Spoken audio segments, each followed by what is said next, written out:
It is a rocky island of only 1 acre on the Lake Victoria, but thousands of fishermen rush here because the waters are full of Nile perch. Migingo Island has been hotly disputed between Kenya and Uganda for the past 2 months. Both countries claim that they own the island. Recently, several Kenyans have been arrested by Ugandan forces and asked to pay fees to be allowed to fish. It's difficult. You cannot know where the border is.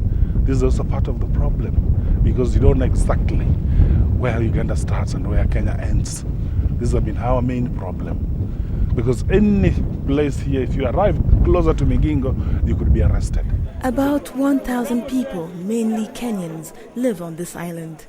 But for the last few weeks, many of them have fled for fear of being harassed by Ugandan police.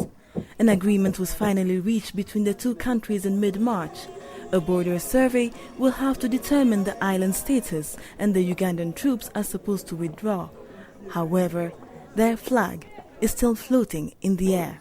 The Ugandan flag has been on this island since 2004. It is not a new creation.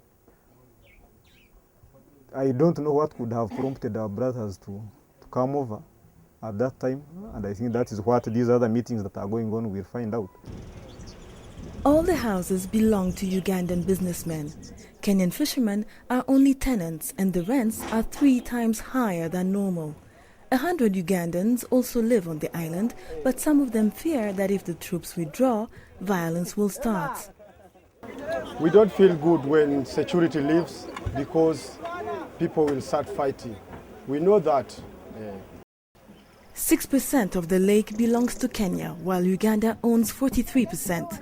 But the borders have never been ratified by the two countries, and the only existing maps were drawn during the colonial times. These islands belong to Kenya. The stocks are, really going down.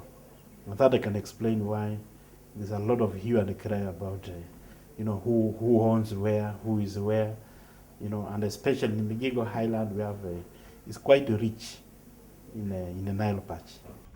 Pollution is ravaging the Lake Victoria and water levels are down. Now fishermen are compelled to go further and further to fish. Competition is so stiff that if the boundaries are not clearly demarcated, Migingo will not be the only island to be disputed between the two countries.